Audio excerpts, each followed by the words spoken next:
Boa noite, rádio ouvintes e telespectadores. Cá estamos nós para mais um Ponto de Fernando Lima. Falamos em direto a partir dos estúdios da Rádio Savana 100.2. Também estamos em direto para o Facebook. Hoje vamos discutir todo este tema, são os temas do momento, que é a questão do gás. Também é uma conferência Crescendo Azul em Vilanculo. Vamos olhar também para o tema que é incontornável aqui neste programa, que é o julgamento sobre as dívidas, chamadas dívidas ocultas que decorre na BO. Vamos comentar sobre estas mordomias dos administradores do INSS e vamos fechar com os pronunciamentos de Lionel Dick, o dono da empresa de mercenários contratados no verão de 2019 para combater a insurgência em Cabo Delgado. É um tema que é abordado hoje pelo Semanário de Savana. Fernando Lima, boa noite. De volta aos estudos, depois de ter estado na Coreia a acompanhar a saída da plataforma do gás do Coral Sul para a Bacia do Rovuma, uma das primeiras esperanças de Moçambique na Bacia do Rovuma. Exatamente, e aliás, acho que é por isso que o Governo deu tanto destaque a esta cerimónia. Eu acho que nos tempos mais próximos esta terá sido talvez a maior operação mediática que Moçambique organizou no exterior, inclusive, acho que é correto, convidou os jornalistas internacionais para acompanharem essa cerimónia, porque relança toda a questão do gás num momento muito complicado. Temos os dois maiores projetos de gás paralisados e ainda por cima temos esta espada ameaçadora sobre nós, que é toda a agenda das mudanças climáticas, em que se uma pessoa abre a boca a falar de gás e de carvão, é como se fosse o pior inimigo do planeta. Portanto, eu compreendo estas preocupações do governo de Moçambique, que ainda por cima tem este alibi, embora este alibi não resolva tudo, e eu acho que falei sobre isso na edição de hoje do jornal, que é somos um país muito pouco poluidor. Portanto, se calhar devíamos ter uma nota de crédito dos grandes poluidores para nos compensar, exatamente porque temos digamos, como uma arma apontada à cabeça para partirmos para energias renováveis, para começar a lidar com mais seriedade sobre energias limpas. Penso que não deve haver objeções no Governo sobre isso, mas para fazer todos estes projetos é preciso dinheiro, e é muito interessante que Moçambique vai a estas conferências em que toda esta gente está lá a defender o planeta, mas para defender o planeta é preciso dinheiro, e este país não tem dinheiro. Aliás, basta olhar para as estatísticas do desenvolvimento humano. Nem sei se vai continuar a haver essas estatísticas, uma vez que há uma controvérsia em relação a estas estatísticas, mas nós estamos na cauda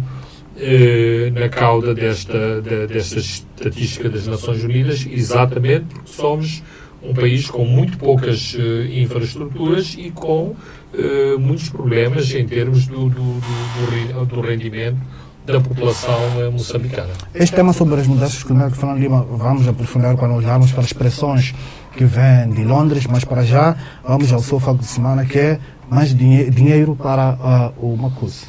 Bem, é um pouco extravagante estarmos a falar de um financiamento que ainda não aconteceu, para um porto que também ainda não aconteceu e que eu tenho sérias dúvidas se irá acontecer, e já explico. Portanto, a notícia é o Fundos ETOS, Asset Management. Portanto, tem a sigla quase como a MAM. Este fundo americano negociou com o consórcio que tem a responsabilidade de construir um porto em Macuse e uma linha férrea que vai de Macuse até até à província de Tete, à zona carbonífera de Tete.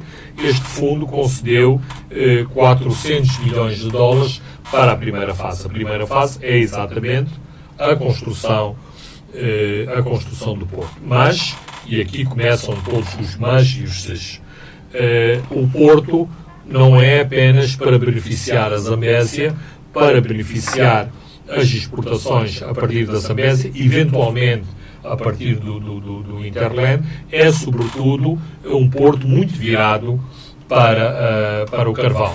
E aqui temos vários problemas. Temos a moratória sobre o carvão, que virá muito mais rápida que a moratória sobre o gás natural. Temos duas linhas férreas que já fazem o escoamento do carvão de Tete, a linha de Sena e a linha de Nacala, ambas as linhas subutilizadas.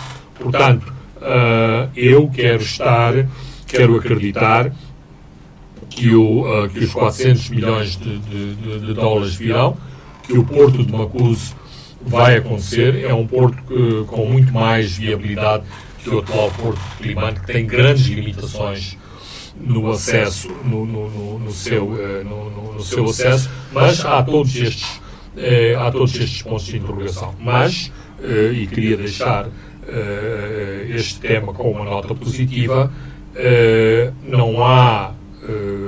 tem que haver, ou houve condições positivas, ou um acreditar em Moçambique, um acreditar neste consórcio que lidera o projeto de Macuso, para que sejam investidos 400 milhões de dólares na Zambésia. Isto são notícias positivas, significa que, digamos, a agenda negativa que muitas vezes anda à volta de Moçambique é contrariada por este tipo de notícias, como esta semana também, digamos, a subida de um pequeno degrau no índice Standard & Poor's, que passámos de CCC para CCC+.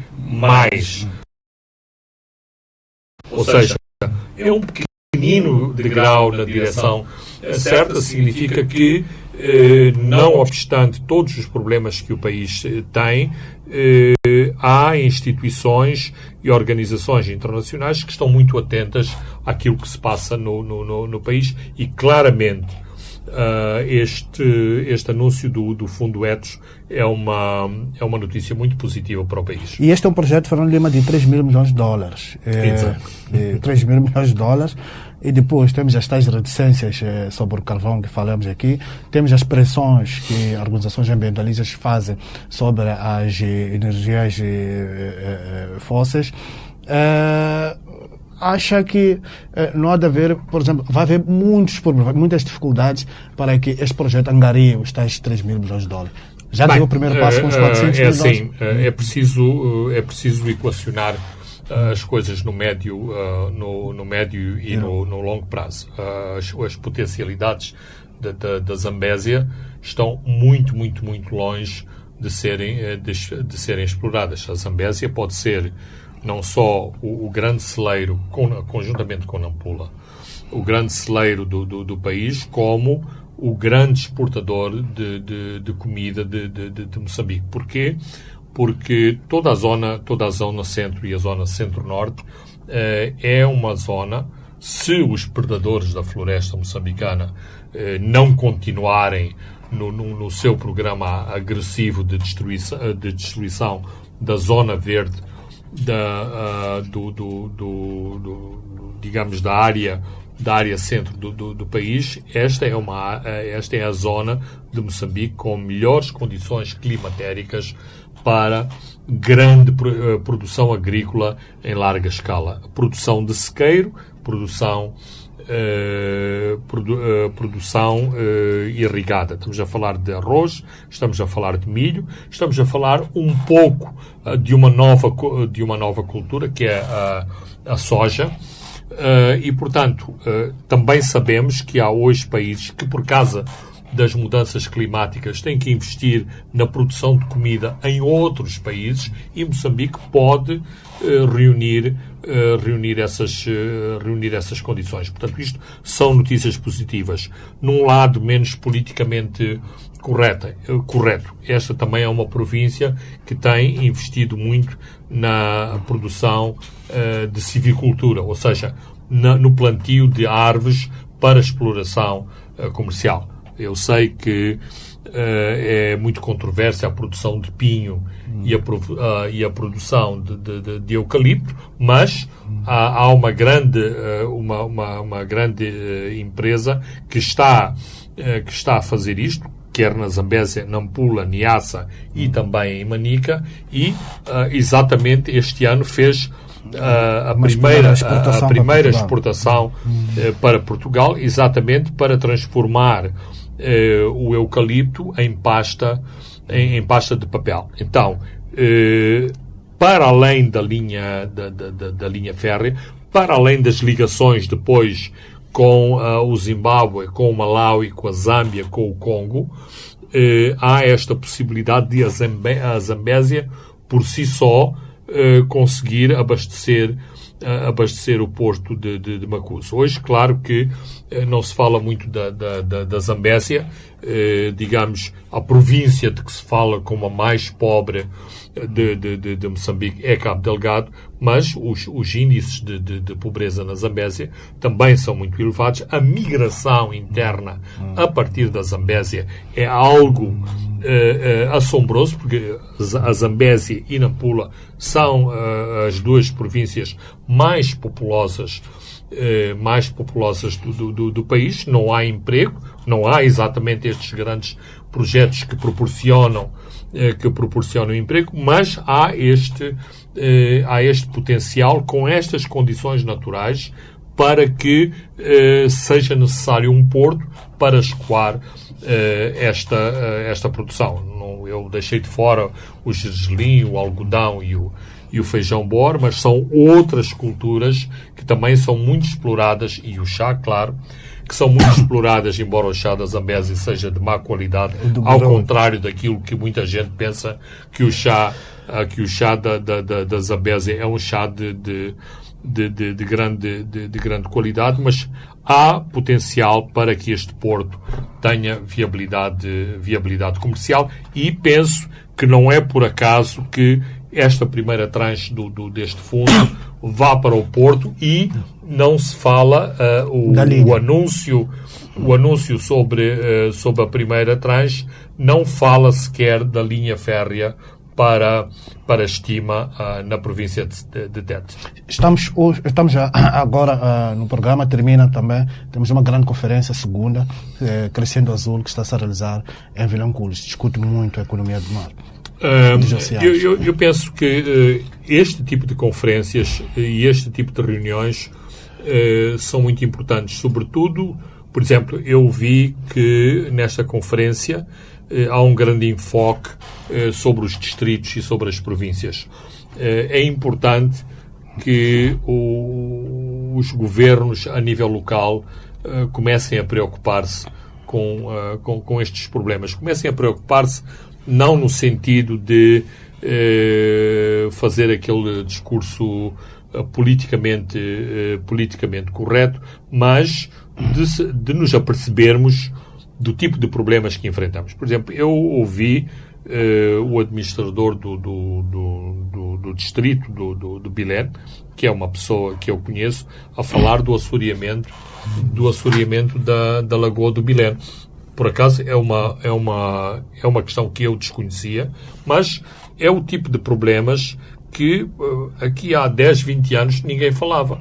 Mas se este é um problema real, isto significa que o turismo, se não for feito algo, o turismo está ameaçado nesta zona de Gaza, que é um dos principais atrativos desta província em matéria de turismo. Se nós não soubermos equilibrar bem a questão das praias de Inhambane, com esta voracidade de projetos mineiros de exploração de areias pesadas, quer em Inhambane, quer em Gaza, um dia destes não temos costa para explorar o turismo que, em termos mundiais, embora tenha sido uma das áreas económicas mais afetadas pela pandemia do Covid-19, de qualquer forma, o turismo foi definido em termos internacionais, em termos mundiais, uma das áreas, dos setores de crescimento económico mais rápido e uma área de crescimento económico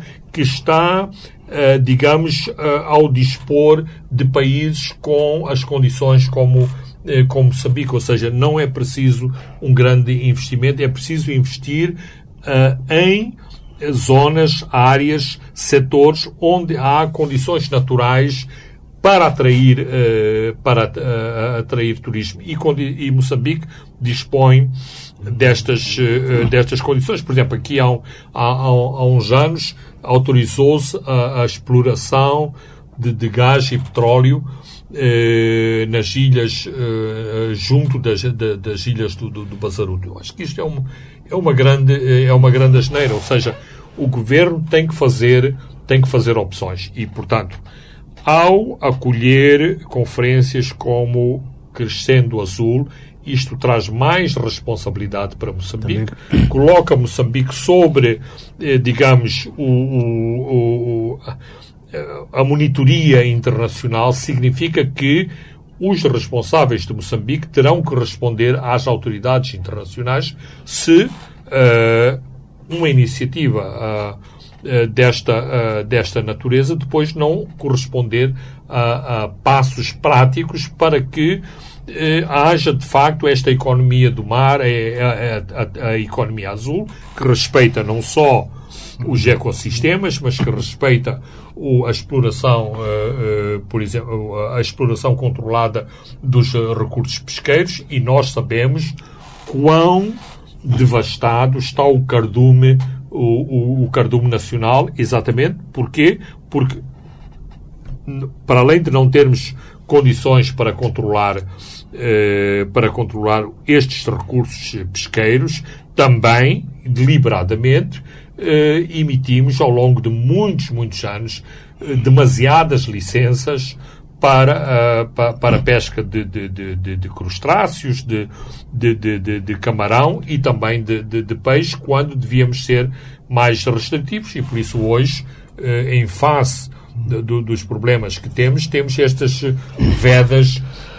vedas muito alargadas que, em última análise, prejudicam as populações da costa de Moçambique, que essencialmente vivem dos recursos pesqueiros, dos recursos ao longo da costa. Muito bem, continuamos neste tema, são temas agora interligados. Está muito forte, falando de uma pressão de organizações ambientais para a suspensão de investimentos no gás no Bacia do Rovuma. Uma ONG, Amigos da Terra, lançou uma petição pública para que o governo britânico interrompa investimentos do megaprojeto da Total em Cabo Delgado, em nome de tal da proteção do clima. Falando de como é que podemos conviver com este tipo de realidades, numa altura em que a nossa esperança, já falávamos no ano passado, do país está nesses projetos. Francisco, a questão é exatamente essa, mudar o verbo. Como podemos conviver ou como devemos conviver. Ou seja, em primeiro lugar, Moçambique tem que ter sensibilidade sobre estas organizações. Estas organizações não estão contra Moçambique, não estão contra os moçambicanos. E, portanto, o governo não deve invectivar, não deve olhar para estas organizações como inimigos, deve trabalhar com elas. E deve trabalhar com elas, ter inclusivamente maior sensibilidade ambiental que estas organizações têm, e podem ajudar o governo a desenvolver mais estas preocupações ambientais. Este é um ponto. O segundo ponto é Moçambique não pode dar passos em falso. O que é que significa dar passos em falso? Significa, por exemplo, em Cabo Delgado, não podemos estar todos de binóculos e de lentes reforçadas a olhar para o gás, sem olhar para outros aspectos do desenvolvimento da província, sem olhar para outros aspectos que fazem ou que podem transformar a renda e o bem-estar da população. Quando, por exemplo, há guerra em Cabo Delgado, quando há abusos dos direitos humanos em Cabo Delgado. Tudo isto estamos a entregar de bandeja argumentos a estas organizações para dizer, estão a ver, estes moçambicanos só querem o gás, mas a argumentação é um bocadinho mais agressiva. Não é que os moçambicanos estão a explorar o gás. Uma minoria de moçambicanos tem a expectativa que vai ficar muito rica com o gás. E, portanto, todas as questões de equidade com o desenvolvimento que beneficie a maioria da população, com projetos também muito visíveis em áreas sociais sensíveis, como é a educação, como é a saúde, como é o emprego, como são as atividades de treinamento profissional. São tudo questões muito sensíveis e que têm que ser visíveis e que tem que ser a resposta de Moçambique a estas organizações. Sim, estamos a explorar o gás. São organizações com capacidade de influenciar decisões, sobretudo bancos que financiam este tipo de gás. Este argumento de que agora é a nossa vez de explorar não colhe muito. Não colhe, e é um argumento muito arrogante. É um argumento muito arrogante e é também um argumento que determinadas minorias no nosso país adoram. Em todo lado, e Moçambique não é exceção, nós também temos a nossa minoria xenófoba, autoritária, arrogante, que acha que em Moçambique podemos fazer aquilo que queremos mais. Por exemplo, eu estava a ouvir um programa em que dizia a pessoa estava a argumentar que a plataforma que está a caminho de Moçambique é nossa. Quer dizer, teoricamente a plataforma é nossa, mas quer dizer, é que nós não temos esses milhões para mandar construir a plataforma. Por isso mesmo é que o consórcio que está a explorar o gás e que vai explorar o gás dessa plataforma é 90% estrangeiro e tem 10% dos moçambicanos. Mas os moçambicanos, para terem 10%, terão que pedir emprestado dinheiro para meter nesta contribuição. Então, sim, é verdade que nós devemos controlar a plataforma tem que ser nossa, o gás tem que ser nosso, como na Noruega, os noruegueses são orgulhosos de ter o seu gás, havemos de lá chegar, mas é um processo para chegar lá. Ou seja, não basta dizer é o nosso direito de explorar o gás, porque, por exemplo, se passar a última COP26 sobre o clima e o ambiente, à última da hora, introduziu uma emenda sobre o carvão, que o carvão continuará a ser explorado. Mas quem é que fala assim? Fala um país que é quase que ocupa um continente, que é a Índia. Portanto, é um país muito poderoso que pode impor estas condições numa conferência com o clima. Não é Moçambique que consegue, mas tudo está interligado. Por exemplo, uma parte do carvão em Moçambique já é explorado por empresas indianas, e a Índia e a China são dois grandes recipientes do carvão moçambicano. Então, nós temos que ter a sensibilidade para olhar todas estas nuances e fazer, digamos, primeiro, termos uma política clara sobre estas coisas. Depois, digamos, educar o discurso xenófobo sobre os recursos, sobre quem explora, sobre quem não explora. Por exemplo, agora estamos a chorar porque perdemos milhares de empregos em Palma, ou depois do ataque a Palma. Mas, Francisco, se estivermos recordados, uma certa elite moçambicana revanchista à altura do ataque, disse que era bom que a Total se fosse embora, que a ExxonMobil se fosse embora, porque não precisamos nada deles e que não precisamos que eles venham explorar o gás. Quer dizer, isto em nome de quê? Porque não conseguem intermediar a importação de ovos, de galinhas, de carne de vaca, de vegetais, de casas pré-fabricadas para Cabo Delgado, porque é o que está atrás desse tipo de discurso xenófobo. Quando formos intermediários, quando entrar na conta das tais empresas nacionais que defendem o conteúdo nacional, todas essas comissões, por aquilo que é produzido na África do Sul e noutros países, estamos bem. Quando, na prática, aquilo que devíamos fazer era exatamente sermos nós os produtores das galinhas, do gado bovino, dos pré-fabricados, das indústrias dos serviços. Por exemplo, eu vi na Coreia uma coisa que achei fantástica, um grupo de moçambicanos muito confiantes em si próprio e com um currículo invejável em matéria de formação em oil and gas, portanto em petróleo e gás. Começou ontem? Não começou ontem, começou em 2013. Portanto, levam 8 anos de formação. 8 anos de formação é o que leva um soldador profissional para juntar todos aqueles tubinhos que fazem, digamos, o artefacto da liquefação do gás, que é, sobretudo, tubo e soldadura de tubos. 8 anos. Portanto, não é estalar os dedos e dizer você de Palma, você de Metuge, você de Muidumbe, amanhã vai ser soldador.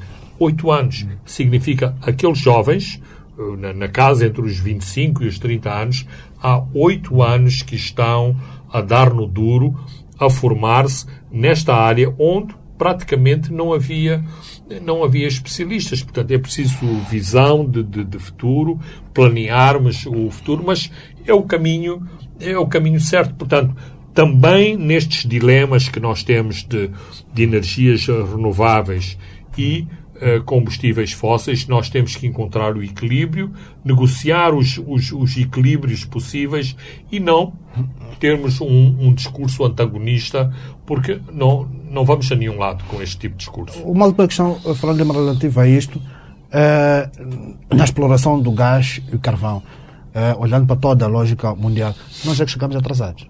Chegamos muito atrasados. É por isso que, às vezes, nós existe aquilo que é oportunidades, perder oportunidades, ou agora falha-me o termo, oportunidade, custo e oportunidades. Por exemplo, eu vou dizer uma coisa que politicamente também é muito incorreta, que é a questão da navegabilidade do Zambeze, com a nossa recusa em autorizar a circulação do carvão da mina de Benga, que estava a cargo da Rio Tinto. Nós perdemos uma oportunidade única e, é assim, isto foi desautorizado ou foi negado, se não me engano, entre 2012 e 2014. Hoje, se isto estivesse a ser explorado, já tínhamos 5, 6 anos de resultados e, por exemplo, a tal de barragem, que era um dos argumentos para não se autorizar a navegação do Zambeze, que não ia ser feita por nós, ou seja, não é que Moçambique tinha que desassorear o rio, ou o trajeto, ou o leito do rio, estaria a cargo daqueles que iam exportar o carvão a partir do Xinde. Teríamos estes custos, teríamos muito maior visibilidade, teríamos feito dinheiro. Aparentemente os impactos ambientais eram mínimos, mas nós perdemos, esta é uma oportunidade perdida. Não investimos na componente securitária em Cabo Delgado, agora temos nas mãos este bebé de como vamos gerir o projeto da Área 4 e o projeto da Área 1, da Área 1, porque não lidamos corretamente, ou seja, o bluff passa por algum tempo, mas o bluff não é algo de profundo e permanente. Voltando à Área 1, nós conseguimos convencer os investidores de que não aconteceu nada de grave em janeiro deste ano. Eles deram luz verde exatamente para o fim de março, princípio de abril. Nós não investimos com seriedade na área securitária e fomos atacados pela porta de trás em março, o que deu toda esta conjuntura, com tropas internacionais, com o Ruanda, com todas as críticas sobre as nossas próprias Forças Armadas, quando nós não quisemos admitir que as Forças Armadas de Moçambique tinham problemas fundamentais de formação, de hierarquia. Pronto, todos estes problemas, por exemplo, que o coronel Lionel Dick aborda esta semana no Savana. É um tema que vamos discutir ainda aqui neste programa, logo após um brevíssimo intervalo. Boa noite, rádio ouvintes e telespectadores. Estamos de volta à segunda e última parte dos pontos de Fernando Lima. Fernando Lima, vamos exatamente ligar no teu último pronunciamento sobre as declarações do coronel Lionel Dick ao Savana, e que, dentre várias coisas, afirmou que o problema da guerra em Cabo Delgado foi sempre a liderança e atacou o exército moçambicano pelas fragilidades das suas forças na atuação terrestre. Fernando. Bem, isso é por demais evidente. Por exemplo, eu vejo que o artigo insiste na grande importância que a DAG tinha. É preciso enfatizar que a DAG tinha 4 helicópteros e tinha 30 homens no terreno. Ora, mesmo em termos de forças, da disposição de forças, os serviços, os vários serviços de inteligência internacional consideram que a força jihadista anda entre 2.000 a 3.000 homens. Não são 30 homens da DAG que iam fazer a eliminação da insurgência jihadista. A importância deles foi não só parar o avanço das forças. É importante notar que num determinado momento a própria capital da província chegou a estar ameaçada. Moeda, que é o grande bastião militar de Cabo Delgado, esteve ameaçado e, portanto, os helicópteros da DAG eram um elemento de dissuasão, uma vez que, em termos do equilíbrio de forças, os insurgentes não tinham poder de fogo para eliminar os helicópteros a partir de terra, e também não tinham meios aéreos para equilibrar. Aparentemente o maior medo deles era o helicóptero. Absolutamente, mas vimos que o antídoto ruandês para eliminar os grupos jihadistas foi exatamente fazer uma ofensiva terrestre diretamente dirigida aos bastiões. Ora, para se fazer isto é preciso ter comando e controle, que é uma das deficiências das tropas moçambicanas. Não é só o Lionel Dick que diz isso. Penso que os ruandeses e a própria SADC já notificaram as autoridades moçambicanas destas grandes deficiências do exército moçambicano. Não é possível erigir as forças armadas na base de convicções políticas e de filiações e lealdades partidárias. O que existiu e perdura no seio das forças armadas. O general Moussa não está aqui para vir corroborar o que eu vou dizer, mas quantas vezes o general Moussa foi à prateleira porque não é da região, não vem da região correta ou não vem do grupo étnico predominante. Francisco, isto não é nenhum segredo militar, não é nenhuma revelação que ouvimos na tenda da BO, mas isto é a nossa realidade. E eu espero que todas estas 11 companhias que vão ser formadas pela União Europeia, que as várias companhias que já foram formadas pelos americanos tenham exatamente esta capacidade, que cada uma das companhias tenha a sua própria liderança, a liderança que é apurada e desenvolvida a partir dos treinos militares, a partir dos testes psicotécnicos que se fazem, a par com outro tipo de qualificações, de qualificações académicas, que não é só o físico, a resistência aos elementos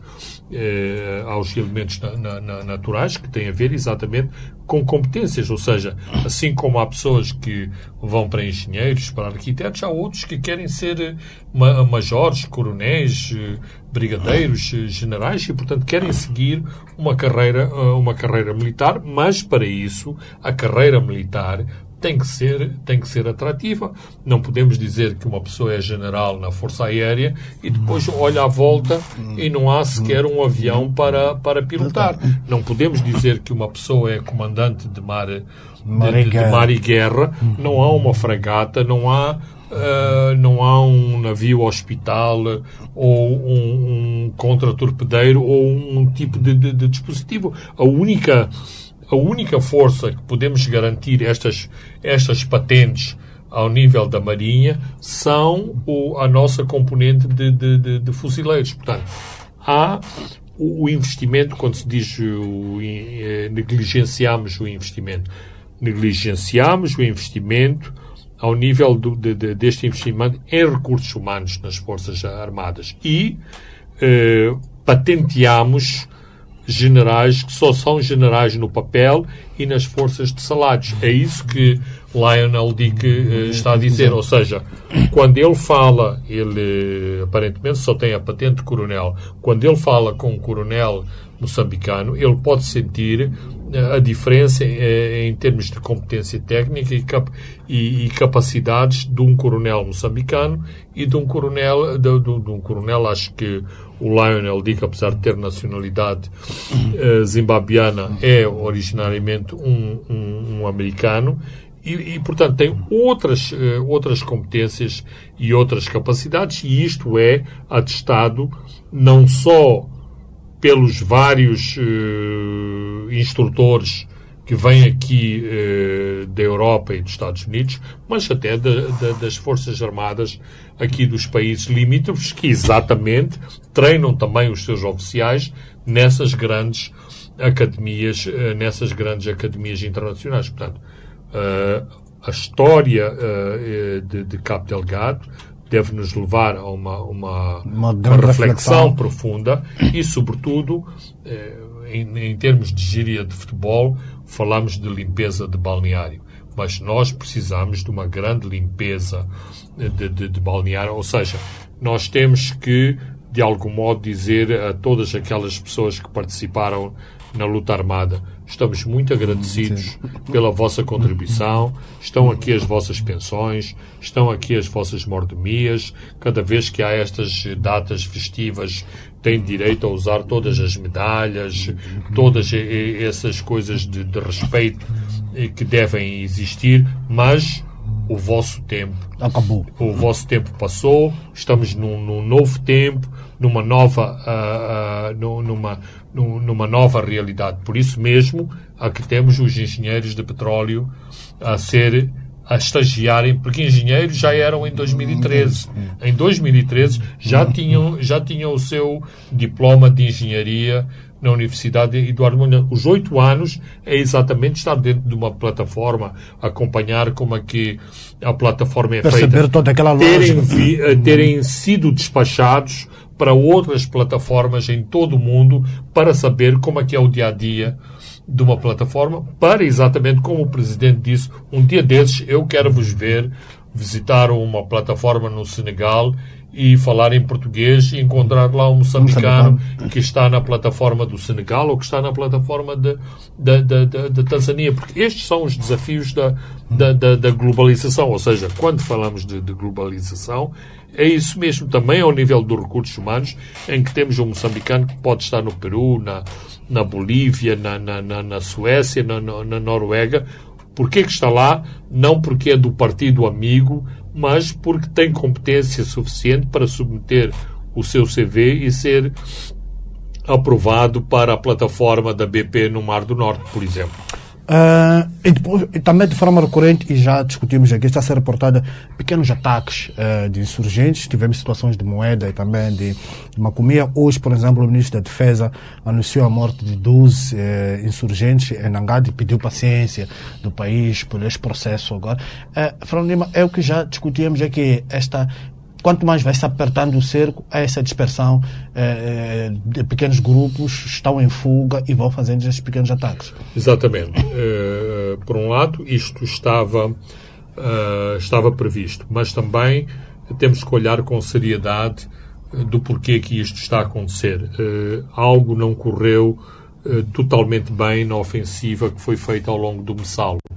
E, portanto, muitos dos efetivos jihadistas conseguiram fugir das bases ao longo do Messalo e, por exemplo, não havia do outro lado do rio, ao longo, na zona de Macomia, uma resposta a estas fugas. Portanto, eventualmente, uma parte destes efetivos hoje voltaram a ser camponeses e estão nas suas aldeias e estão nos campos de refugiados. Esta é uma parte. A outra parte demorou-se muito tempo a ocupar a zona de Nangade. A zona de Nangade tem dois problemas. É uma zona em que parte tem uma grande densidade de floresta, portanto é fácil encontrar abrigo, e por outro lado, ainda mais complicado, é uma zona de proximidade com a Tanzânia. Portanto, é possível fazer um ataque e fugir para o outro lado da fronteira quando as forças tanzanianas não estavam ainda com uma presença assinalável em território moçambicano. E também, claro, isto mostra que há muitas cumplicidades nesta zona, que não foi uma área onde houve um despovoamento compulsivo, como houve em Macomia, em Mocima da Praia, também em Palma. Ou seja, Nangade nunca foi uma zona de ataques massivos jihadistas. Portanto, ainda tem muita população e onde há população, é muito fácil os insurgentes podem estar lá porque têm a sua família, os seus amigos, as pessoas que comungam das mesmas ideias, eventualmente da mesma religião. Ou seja, há muitas razões que explicam que os ataques exatamente estão a acontecer ainda em dois locais específicos. Macomia, e são, digamos, as forças recorrentes do Rio Messalo, e Nangade, que é uma zona que entre as zonas de influência jihadista é aquela que tem mais população e que pode proporcionar apoios. E quando eu digo apoios, também significa tem comida, porque os jihadistas não se podem movimentar e não podem estar na floresta sem ter este apoio em termos de comida, e por isso é preciso atacar as aldeias, não só para cometer todos aqueles horrores que são reportados, mas talvez ainda mais importante, porque precisam de se abastecer em víveres para sobreviverem nos seus esconderijos de floresta. Para fechar esse assunto, como é que olha como é que lê esta recente indicação de Amado Mekidade para o Ruanda? Bem, tal como na Tanzânia temos um elo securitário na embaixada, também um elo securitário em alguns consulados, eu vejo o envio de Miquidade para o Ruanda como este elo muito importante com este país que está a ter este desempenho tão crucial na guerra em Cabo Delgado. Por outro lado, isto é mais complicado de explicar. Ou seja, é verdade, sim, que há grandes problemas no Ministério do Interior, da Polícia, mas claramente o Ministro não pode ser responsabilizado, acusado de todas as coisas que correram mal ao longo deste ano ou ao longo dos últimos 2 anos no Ministério do Interior. E isto é um bocadinho a política da Frelimo, não sei se diz bate e sofre e sobra, portanto foi exonerado de ministro, é sempre digamos tem o seu lado negativo, mas depois vem a respectiva compensação. Digamos que em termos das hierarquias diplomáticas, e há muita gente da segurança moçambicana que ocupa postos diplomáticos por todo o mundo. Kigali é, neste momento, não vou dizer que é tão importante como Bruxelas, Nova Iorque e Washington, mas é sem dúvida um posto extremamente importante por assegurar esta ligação entre um país que tem esta importância muito grande para o desenrolar dos acontecimentos em Cabo Delgado. Portanto, no fim do dia, é quase que aquilo que se chama um prémio de consolação para um dos nossos espiões mais conceituados no país. Muito bem, Fernando Lima, falando de espiões, vamos aos julgamentos, vamos encontrá-los muitos lá.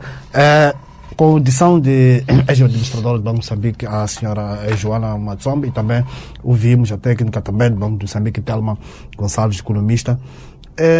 Uma coisa que até já discutíamos aqui há muito tempo, antes mesmo do julgamento iniciar, ficou claro que houve um envolvimento de fundo do CISI que incluía até ameaças contra decisores do Banco de Moçambique, Fernando Lima. Francisco, isto por maiores metamorfoses que tenham sido imprimidas nos serviços de segurança desde a independência, os serviços de segurança sempre foram, digamos, um instrumento do Estado extremamente poderoso. É um chavão, mas tudo o que estamos a ver na BO reforça esta ideia de que os nossos serviços de segurança de Estado são um Estado dentro do Estado e que, portanto, ninguém do Ministério dos Recursos Minerais, acho que com todo o respeito que eu tenho pelo Ministro Max Tonella, mas acho que ninguém ficava em sentido nem a tremer se ele ligasse para alguém no Banco de Moçambique e perguntasse se estava a falar com o Max ou com o Mirem. A senhora, e acho que não estava a exagerar, a senhora Telma Gonçalves, ela usou a palavra foi assustador. E eu penso, e já vi coisas semelhantes, e ela também deu outros pormenores deste ambiente. Ela disse, eu nunca encontrei o CIS. Era a primeira vez que estava a encontrar o CIS.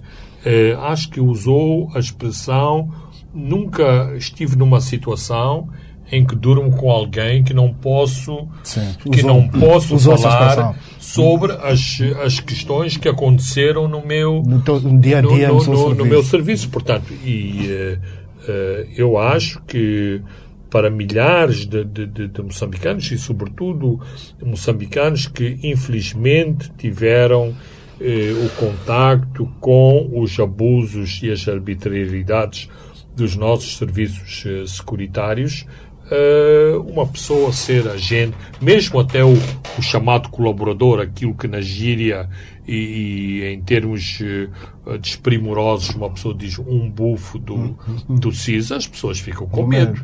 Ninguém gosta de estar a ser ameaçado, estar a ser perseguido, estar sob vigilância ou suspeitar que está a ser vigiado pelo SIS. Por exemplo, nós jornalistas, não me parece que é um exagero, vivemos sempre com este síndrome que cada vez que atendemos uma chamada telefónica, há um terceiro elemento que está a ouvir as nossas chamadas. Por isso mesmo é que temos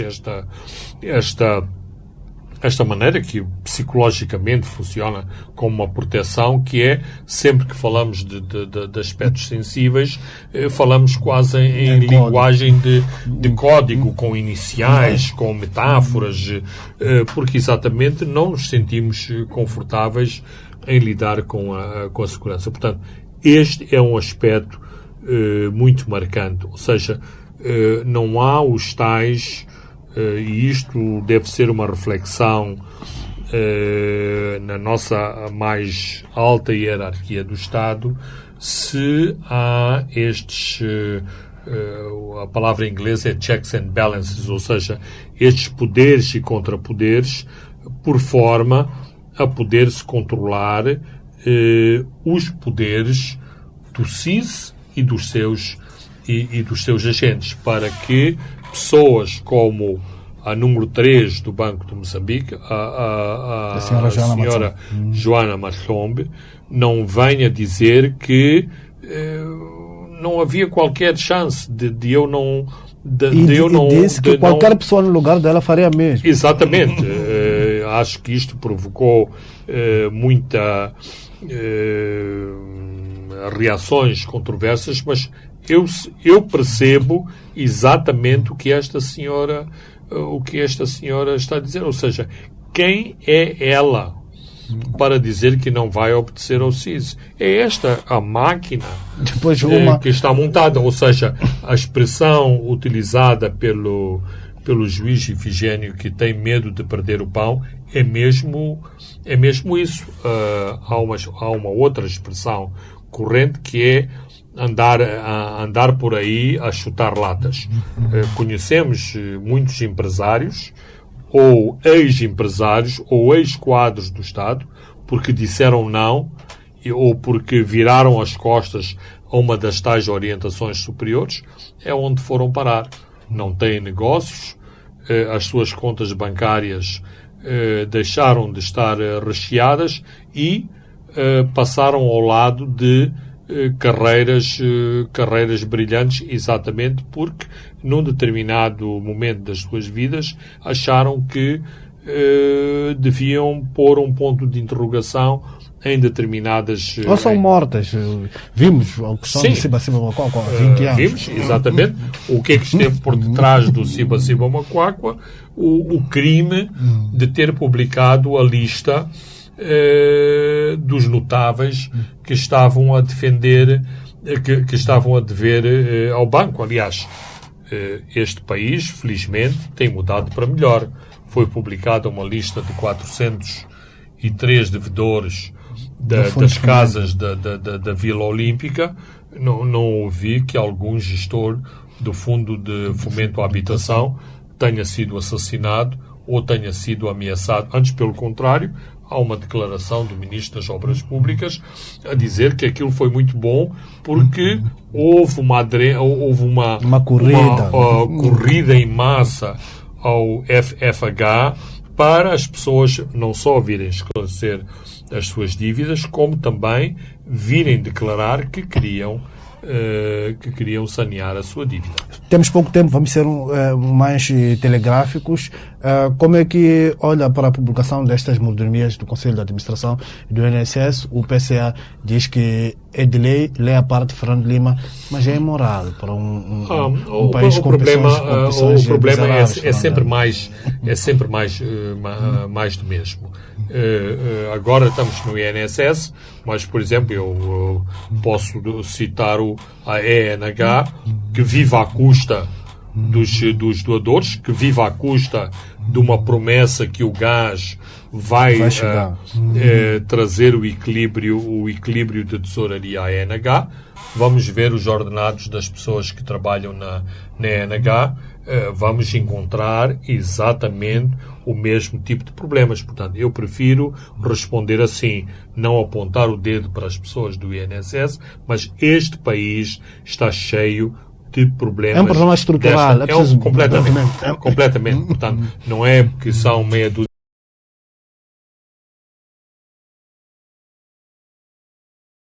que são abusadores, que não têm respeito pelos pobres. Não. Isto é o país, e como o país é pensado por estas pessoas que têm o poder em Moçambique. Muito bem. Fernando Lima, caros ouvintes e telespectadores, chegamos ao fim do nosso programa de hoje, onde olhamos para todo este debate dos combustíveis fósseis. Comentamos sobre o pronunciamento de Lionel Dick num artigo publicado hoje pelo semanário Savana. Fomos a olhar para como é que anda o julgamento e terminamos com esta questão sobre as mordomias dos administradores do Instituto Nacional de Segurança Social. Eu sou Francisco Carmona, André dos Santos e Leque Vilanculos garantiram a parte técnica. Boa noite, até 2 a 7 dias.